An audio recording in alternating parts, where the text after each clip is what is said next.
How effective are you going to be when you fight and you're not fighting from a position of victory or position of hope? They think guys are abstaining. They're not. It's because they just can't get that access. Almost all of us were shown some form of pornography at a young age. They're going to help you manage all of this data, but it's really an access point. What was the most influential sources to the Founding Fathers? 34% of all the quotes they identified came out of the Bible. We have accounted for every single terrorist cell that we know that hates America have crossed over. Have they been captured? No. We're now in a war of narratives versus the truth. For COVID, that treatment strategy came to me as an answer to prayer in a dream. 25 to 47% of all trafficking is familial. Right. Now it's In the U.S. In the U.S. Now it's the caregiver. So yes, let's highlight the evil. We do. But let's speak hope.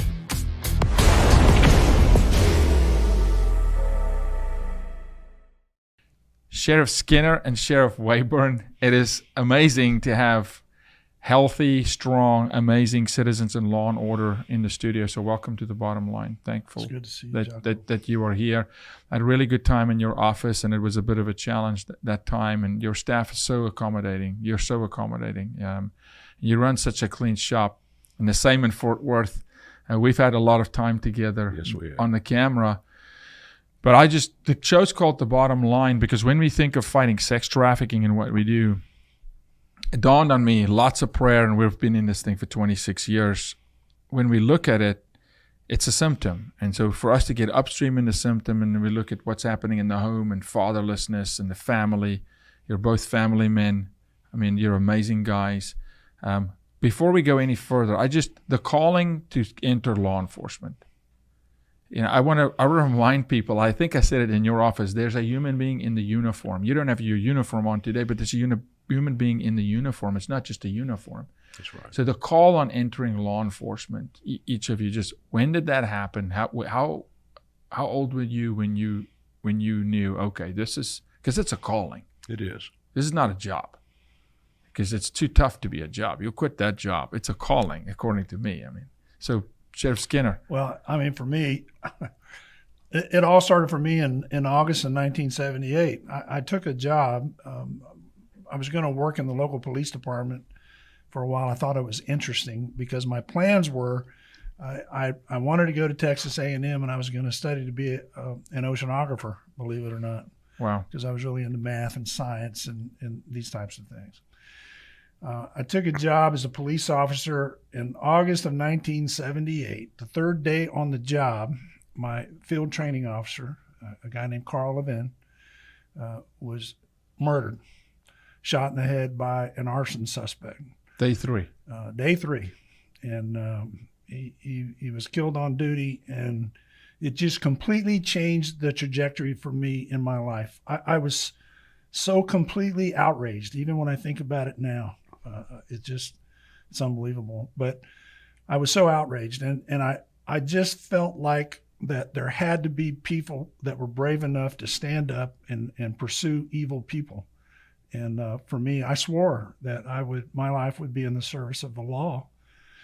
So it's interesting how it all occurred for me, but the Reader's Digest version is I worked there for a while and I left to go in the military. Bill and I actually we're both in the same branch, U.S. Air Force, and we worked in the security police services. But I wanted to be a dog handler, and because I knew that if I was a dog handler, nobody would sneak up and shoot me in the back of the head. Yeah. And so from there, I spent 8 years in the military, and I got out and I went to work for the state of New Mexico as a criminal agent. I worked there for 11 years, and then I went to law school actually. Came to Texas. I worked as a reserve officer for the Dallas Sheriff's Department, and then I became a prosecutor and worked as a prosecutor, and then, of course, ultimately ran for sheriff in 2017. But, for me, it was profound, and I knew that in my professional career that this is what I would do, to try to protect the innocent. And normally, Sheriff Wayburn, before we go to you, whenever I see something last, or what we say, it sticks and it becomes a lifestyle, it's because there's some deep-rooted personal conviction. And for you, at that moment, and it's day three, becomes a real personal, deep conviction. as for us, Jaco, why do you fight sex trafficking? Well, my sister was trafficked for 6 years, and it changes you forever. It changes everything, the way you see the world. Like, I didn't, even in South Africa, having seen a lot of evil, we had home invasions. I was raised by a single mom. I'll never forget one morning, 2:00, my mom's yelling. I'm 13 at the time. My mom's yelling, Jaco, get the gun, get the gun. Well, we didn't have a gun. And that was just my mom's way of signaling to the intruders who were at that point in the kitchen that, hey, we have a gun. But I immediately knew what she was saying. But that, by God's grace, they didn't penetrate the house further than the kitchen, took the television and everything in front. But this was Africa. We have electric fencing around our houses still today in Africa. There's barbed wire. Our dogs are not pets. They're security. I mean, you can't go to your friend's house when the dog is out in the yard because the thing will eat you. And that's how I was raised. But still, I didn't know an evil that existed where a human being would, in a sexual manner, do to kids what now we all, know today. Yeah. That was a shock to me. Yeah. It was a shock to my system, right? And so it's personal. And if you're personal, Sheriff Wayburn, where did it start for you? Well, I was probably 14 or 15 when I knew that I wanted to be in law enforcement, and I got through high school and wandered around a little bit, just a few months, really probably closer to a year. And as Jim said, I joined the Air Force. We had the same commander on two different bases. We were both part of the anti-terrorist teams on our bases. We really had a parallel life. And we're the same age, and we have the same birthday. Yeah, that's we were right. elected on the same day. Are you kidding? No. How does that work? What it's God, and what a blessing to have both of you as acquaintances and I as friends, and just in the fight for us. I mean, absolutely. To know that you're in the fight is a blessing.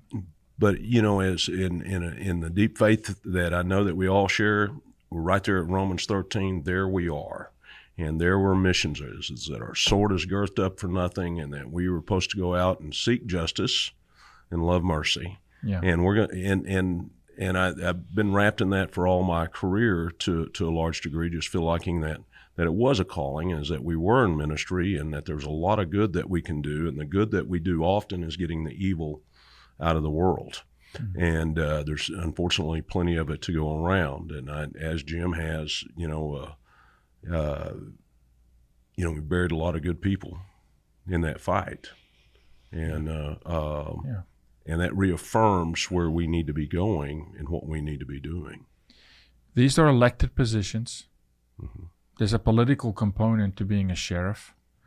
There's an election. And in an age where I think today people pay attention to, I don't know what they're paying attention to, but not character. We electing sometimes the wrong people. It's great to see, and I'm thinking of Sheriff Lamb as well, and some amazing sheriffs. Let's talk about the sheriff, the American sheriff, just for a second, because there's something there. There's something different in a sheriff. And I'm not demeaning PD. We love all law enforcement. Absolutely, we support law enforcement. But in our fight, it's the sheriffs. I say that unequivocally. For the fight against human trafficking and sex trafficking, and you do so much more as sheriffs, of course. But although you do so much, both of you pick up this mantle and say, well, we're going to fight that evil also. What is that beautiful, it's not a stigma, that beautiful thing just about sheriffs, like there's a sheriff in town. It's like, okay, it's going to be all good, even though there's PD. I mean, there's a pride there, right? I mean, Absolutely. Even in your departments, I've walked into both of your offices, I've spent time in both your departments, you feel it. Absolutely. There's different. When we work with PD, FBI, CIA, even when I work with the FBI, it's not the same. When you walk into a sheriff and the sheriff's department, his office, man, there's something there. There's a weight. Does that make sense? Absolutely. Well, that FBI agent answers to Washington. That municipal police officer answers to a chief, who answers to a city manager, who answers to a mayor. And once you step into the sheriff role, is that we answer to the people. We are the people's law enforcement. And I think the incredible things around the Texas sheriffs in particular, but all the nation sheriffs, is that's where that's the line in the sand, the final line in the sand where this is it. Enough's enough. These guys are going to stop it if anybody's going to stop it. We don't have bureaucrats that tell us what to do. I mean, the bottom line is I don't have a group of people that sit on a city council that makes policy, for example, how it'll be in a city, and then pass that down to me as a law enforcement official. As the sheriff, like Bill said, we work directly for the citizens. You elect me into this job because you trust my judgment, you trust my view, you know earnestly and you believe in your heart that every day when I come to work, I'm going to be looking to put bad guys in jail and to make our community safer places to raise our families without a bunch of confusion or static in between. Yeah. And for me, I think that's what makes the difference. And it shows, Sheriff Skinner, it shows, because a fight so evil is trafficking. And again, thank you for law enforcement, but so often it's very difficult for someone in a regular PD, an officer, to really pivot or really even attack this thing. So many of them tell me, I want to, but we can't move the funding, the departments, the red tape. So what I'm hearing from you is there's a pride there to go, it is like the last stand. It is a line in the sand, and the sheriff will. If no one else will, the sheriff will. And when I say the sheriff, I want to pay huge respect to your teams. You've got, how large your team is. You're from the second to first fastest growing city in the United States at one point, right. Frisco, Texas. You're from a city that has incredible pride. Yes. I mean, it's Texas. You tell someone in Fort Worth it's Dallas, that's fighting words. That's right. It's Texas. That's right. We still march bulls down the street. That's exactly right. In Fort Worth. So how large is your department? We're right at 1,800 people now. That's a massive company. Yes, it is. Sheriff Skinner? 560. Yeah. And it's just unbelievable when you think about that infrastructure, the foundation that we're building, because we're growing so fast in Collin County for that law enforcement, public safety apparatus that we have to build for the future. So we're really going to be adding a lot of people. Yeah. We have a massive jail expansion that's just started. We expect to be finished in 5 years. These are busy times. Yeah, and also your jail, you can eat off the floors in that jail. That thing is like jail, you can look over at the floor and see your full reflection in my jail anywhere you go. Yeah. It is spotless. But I was going to say that the other component with sheriffs is the relationship that sheriffs have with one another. In this country, a sheriff can pick the phone up and call another sheriff anywhere in the nation, and you will immediately get your situation addressed. You will immediately have an ally. You will immediately have someone who'll saddle up, throw up in the saddle, and go with you, and whatever criminal case you're working on. And I think you're hitting a point that, again, I harp on the fight we fight, which is transient. The predators don't stay still. They don't play by county lines. That's right.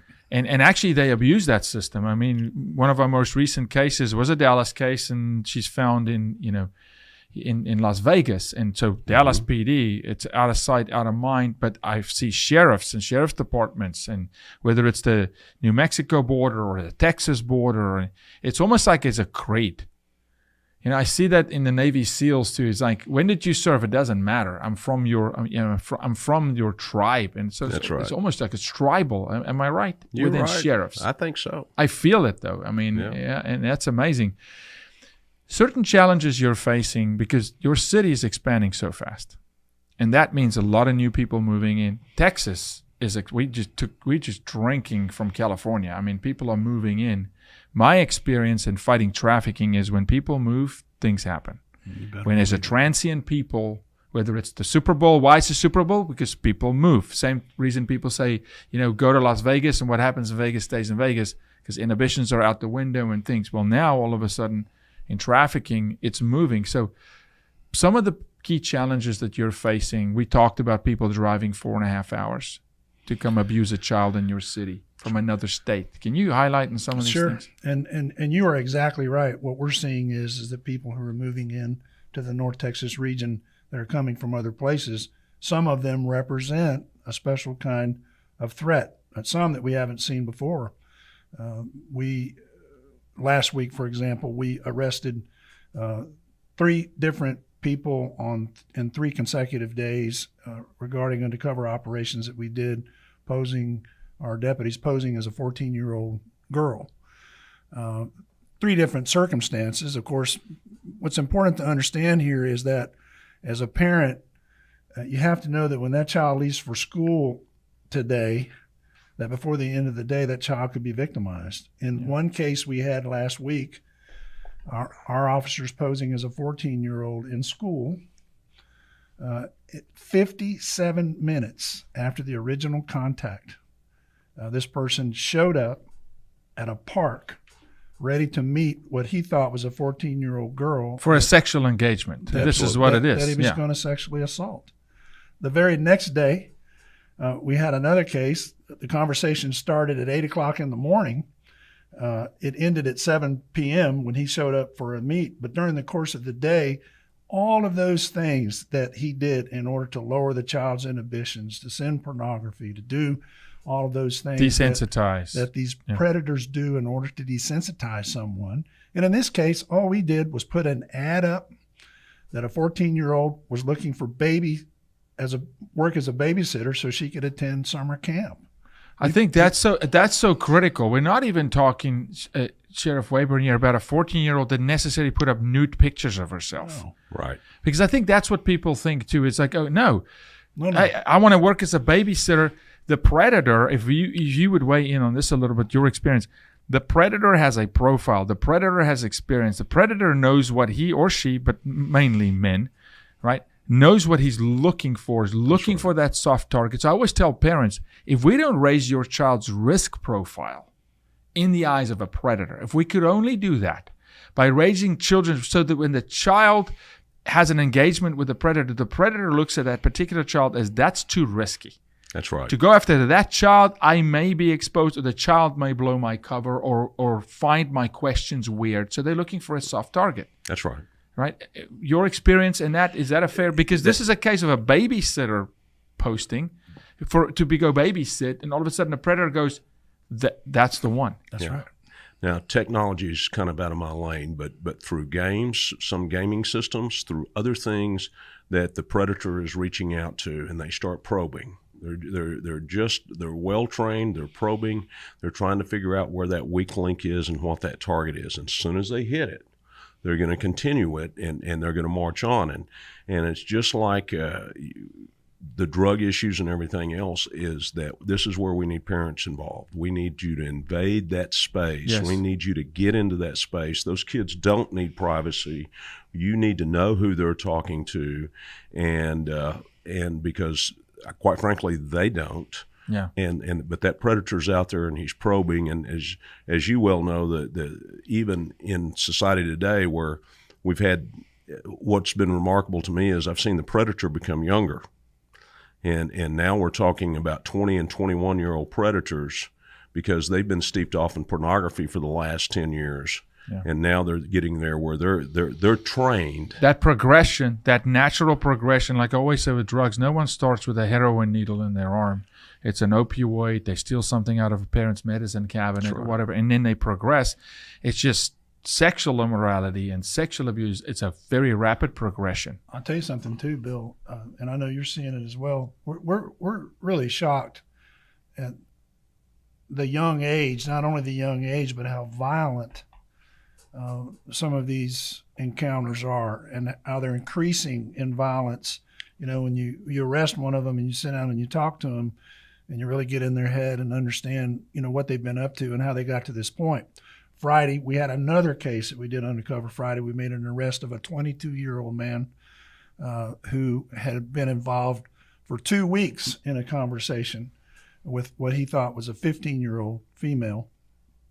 And during the course of these 2 weeks, we noticed that, I mean, some of the things that he was saying, I mean, he went through all the typical trying to desensitize his victim and all of this, but the things that he was saying and expressing, and then ultimately he offered, you know, money that once the undercover 15-year-old, right, agreed to meet him, he wanted to offer money for another for her to bring her friend. To bring a friend. Yeah. That's right. Using, and this is in our film 8 Days, we show that, how they're using children to recruit children. That's right. Mm-hmm. And the recruit, we always talk about the bottom girl, the pimp in the older days, and the bottom girl and the protection. But now they're using children to recruit children. So, Jaco, in this case, this could happen at school. It's happening right now as we speak somewhere in Dallas. That's a fact. Yeah. He got so bizarre that we made the decision that we wouldn't wait for him to come see us. We identified his location. We got a warrant and went and arrested him at his residence. And when we interviewed him, he revealed his plan. And part of that plan was he intended to show up, all right. He was going to take these 2 girls to the country, and he was bringing also a 5-gallon can of gasoline. A 5-gallon can of gasoline. We said, what in the world would you bring a 5-gallon can of gasoline for? He said, well, in case I needed it. Yeah. Mm-hmm. You don't have to have. It doesn't stretch the imagination. And this is exactly. And this is what I want parents to hear when they watch this. May ice run through their veins for a minute. We're just at that hour. That's right. Sheriff Wayburn, we can't pull punches anymore. We have to go for the jugular and say, listen, parents. I love when you say they don't have that kind of freedom of closing your door as a 15-year-old and be on your devices, and Mom, you can't come in my room and you can't see what I watch. Forget about that. That's right. Parents need to hear, not just hear it from me a lot, but from law enforcement, from that. I say, be a helicopter parent. Dad, if your son plays the game, you better play. You better know. I wouldn't even let sons play these live games with live chat rooms, because these predators come in and they're picking them off. It's like the animal kingdom. I'm from Africa. The lion waits for that zebra that falls a little behind. It's a little slow. There you go. That gets separated from the pack. They'll stir him up. They make him make left, right turns, and then find for the one to get separated from the pack. It's predatory behavior. It's what we call it. And they operate that way. Absolutely a great analogy and description of what we see happen in these cases. I agree. That's how they do it. That's how they do it. And they watch, they're patient, and they're launching. And you're right. You got to be that helicopter parent, and you got to, again, I use the word, invade those spaces. You got to bring your kids into the pack. That's right. You got to stay tight. You can't let them become outliers. And then parents say, well, Jaco, we're 2 parents. We're home. We're affluent in Highland Park, Texas. And I say, the predator doesn't care about that. If your child on social media signals that, hey, I've separated from the pack. I'm a little lonely. I'm depressed. My dad missed my 4th soccer game. That's it. That's right. Something as little as that. Oh, Dad missed my 4th soccer game. He goes, okay, now the predator knows how to talk to her.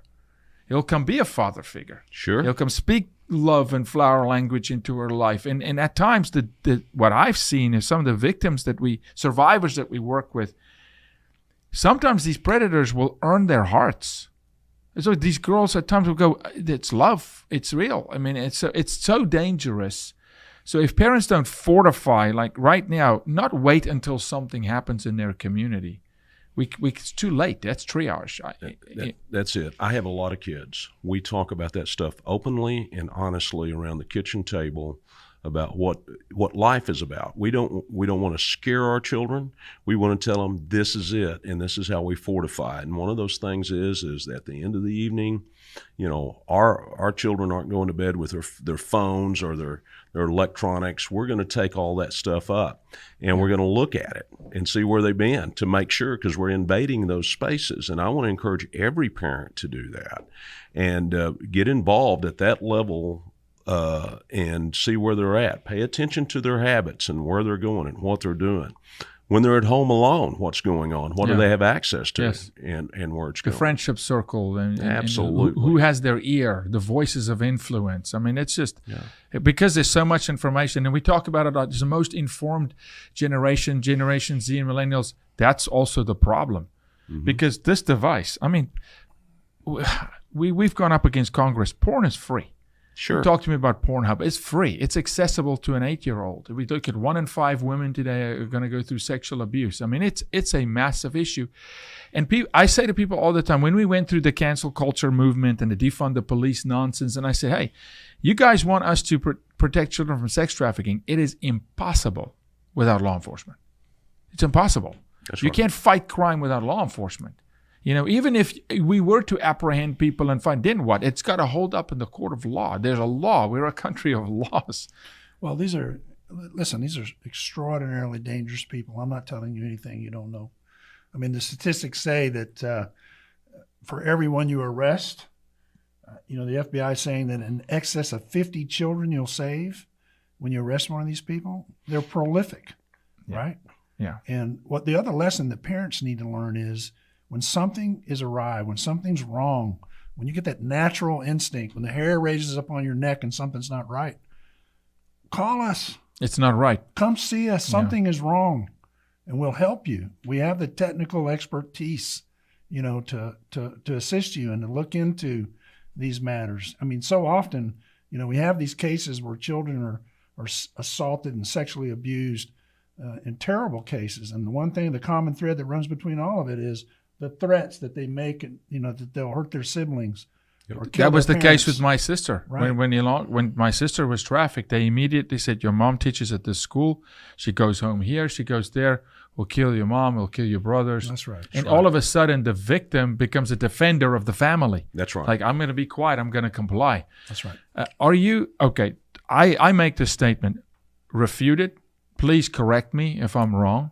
I'm not able to separate sex trafficking from drugs, from guns, from other violent crimes, grand theft auto, abuse. It's like it's just interwoven. So it's almost like when you fight one of these cases, the perpetrators, you're drinking from a fire hose. It's like it's all of it. Am I completely out of line? No, you are absolutely correct. Those are all at the same watering trough. They're all at the same trough, and we run into that all the time.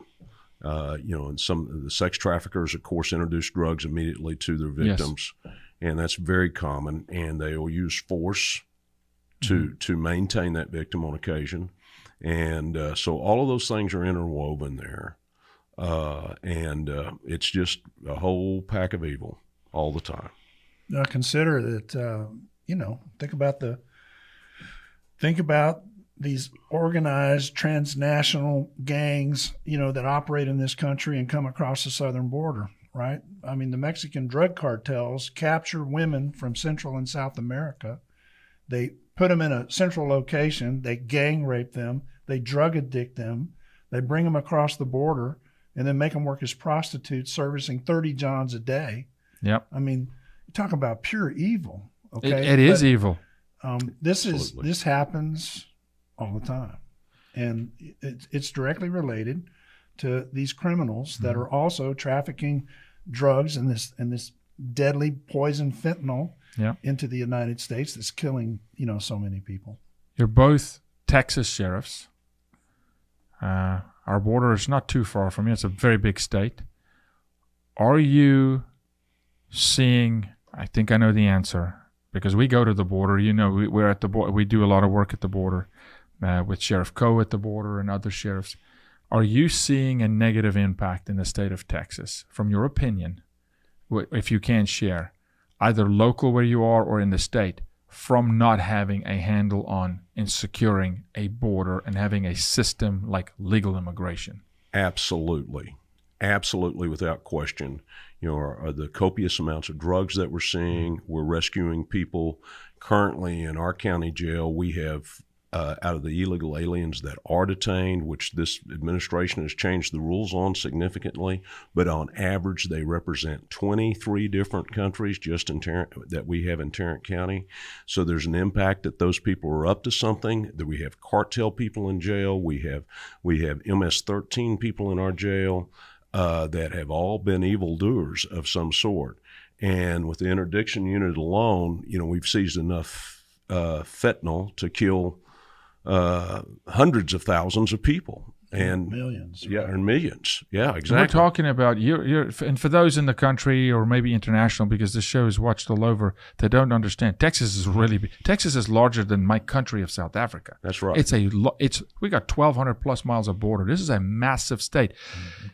Sheriff Weber, you're talking about arresting MS-13 cartel members in Tarrant County. That's a long way from the border, which means it's proliferating into the country. Well, they're pushing up. Are you seeing the same, Sheriff Skinner? listen, Bill and I worked together on the North Texas Sheriff's Criminal Interdiction Unit. We've arrested over 220 organized drug traffickers, right? And these people are responsible for, this tsunami of death that's coming into the United States, right? There's been, I made the analogy earlier today. Every day, imagine if you had the pilot and his crew and all the passengers on a Boeing 757 and it crashed and killed everyone on board. In this country, every day, 365 days a year, we have the number of overdose deaths that would equivalent a 757 crashing and killing everybody on board every single day. And those drugs they come from across the border. You're absolutely right. And our tracking tells us, fed by China, the fentanyl pills are formulated in Chinese labs. They've invested into Mexico with the cartels. They work with the cartels. Mexican, government looking the other way. I mean, we just had massive arrests in Oklahoma with Mexican cartel members, but Chinese in the cannabis industry, trafficking girls in the cannabis industry, right. Growing cannabis, transporting across state lines illegally. And it's crazy. The southern border, our border, this is a crisis. It is. Absolute crisis. And you're absolutely right. So these criminals that are handling and organizing this prolific drug trade into the United States that's killing so many Americans. And I might add innocent Americans also, right? Because with fentanyl, the problem is we have this casual transference of prescription medication that's part of our culture in this country. So a 16-year-old child has a backache, and from her friend, she gets a Percocet, but what she doesn't realize, it's laced with fentanyl, and so her parents find her dead the next morning. Taking Percocet, not even intending to take fentanyl. The 19-year-old freshman in college who gets an Adderall from a friend to stay up and study for exams, and she dies from fatal fentanyl poisoning. So these same people, So counterfeit known branded drugs. So then where I immediately go to Big Pharma and go, what do you guys do? How do they not support a closed border? How do they not support? How is it possible? And it just blows my mind. But these are the stories unfortunately, they have to hear. South Africa, when I was a senior in high school, they ran this, we had a lot of auto accidents. There's massive auto accidents. A lot, and fatal in South Africa. So they had this TV commercial running where they actually showed an auto accident. The whole thing. And it's only, 60 seconds, 30 seconds, but it's fatal. So they actually play it in real time, captured on a camera, and it sent a shockwave. Person's ejected out of the car because it was out of control. Drunk driving was out of control. Drinking's a big problem in South Africa. And so they ran this ad. Didn't run for very long, but the impact was radical. It was the conversation at every lunch. Did you see that ad? I didn't know. I shouldn't drink. I can't. Because it was put in front of people's faces to go, this is real. It's significant. And I almost want to do that with the border. We can't, of course. But say, do you understand, America, when we talk about a border and the dangers, people die. Innocent people die. This is not a game. Well, you are absolutely right. But we have got to have a solid plan from Capitol Hill and the White House all the way to the courthouse, if you will, to absolutely do that, and you're younger than us, but, Jim and I can tell you that where everybody smoked cigarettes in the 60s and 70s, and how did that stop? Because they put it in our face on what it did to us. And this is not happening in this country. Mm-hmm. And I will tell you that Bill and myself and sheriffs across this country are fed up. Mm-hmm. I'm super frustrated. I cannot tell you, why isn't the government standing up? When you turn on the television at 7:30 at night, why aren't you warning people about the dangers of fentanyl? Absolutely. So I tell you, we're not going to just stand by. No. We're trying to talk to the private sector and work with them about coming alongside the National Sheriff's Association in order for us to work together and get the word out and warn Americans about the dangers that them and their children face. I had a conversation with both of you about an initiative that I want your feedback in before, but it incorporates the private sector. I'm just at that point. I'm at that point, and I can't do that with police chiefs because there's too much bureaucracy and red tape. It's got to be the sheriffs saying, okay, if the government will not, and the sheriffs will, then let the people stand with the sheriffs and let private citizens and corporate America and those who actually love this country and just love life. That's right. Defend the sanctity of life. Honor God. Yes, defend this nation, but honor God and honor freedom. Come stand with the sheriffs across the country who are willing to stand in a fight. And every day you put that uniform on, you put all your officers. They put their lives at risk. This is not a game. This is not the NFL where you could get hurt a little bit and it's fun. There's a season and you go home. That's right. Right, and you got 6 months off. This doesn't stop every single morning. It's Groundhog Day. That's exactly right.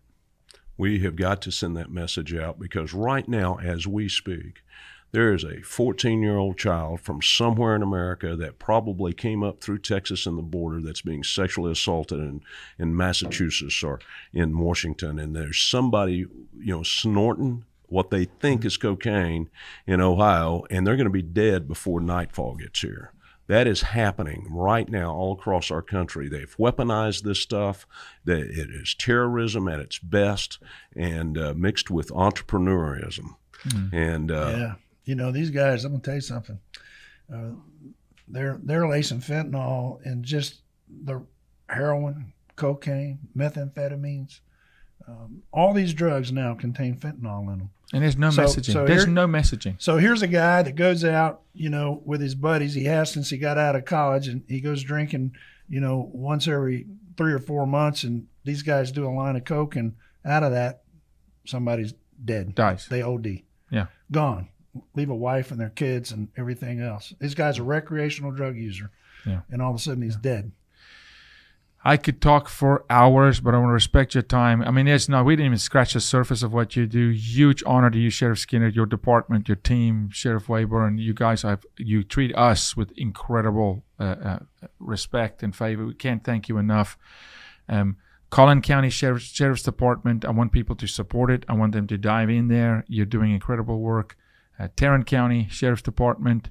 You share statistics with me about, those incarcerated in jail, how many of them are fatherless. Sure. There's a fatherless conversation to be had with the two of you. I'd love to we want to just promote. We really want to promote the amazing work you do and really elevate. I'm so over sports stars. These are the pioneers of today for me. These are the individuals who we want our sons and daughters to say, pay attention. Look at what your sheriff's doing. Look at what they're doing. They're fighting for the community. So any way we can support you and having some initiatives to bring the communities around you to support. And then prayer. Just speak blessing over you both and your men and women in the departments. And in the process, just keep you elected. Keep you in there. There's an element to that, and keep you in there because they're coming for all things that's God and value and that's right, and sanctity of life and the love of this country or border. I mean, there's evil that's coming for that too. Yes, so, make no mistake. That's right. That is. I want to tell you, I appreciate you carrying the message. It's important that people like yourself, are talking to our citizens to get the word out. It's very difficult for us because our resources are limited. And also from the morning when you wake up, you got massive staffs, and it's just, there's very, very well-run companies that make billions that don't have the amount of staff you have. I want people to just understand for a second that there's so much weight, not that you're burdened by it, but there's weight to this, and we have to support our sheriffs. Unilaterally, we got to support our sheriffs. Because for me, that's where I tip my hat that I don't have on and say, go with the sheriffs. Love law enforcement, love the police. But heck, I trust that when it goes bump in the night, sheriff's going to show up. Oh, we appreciate your confidence. God bless you so much. Thank you. Thank you. Thanks, you guys. See you guys next time.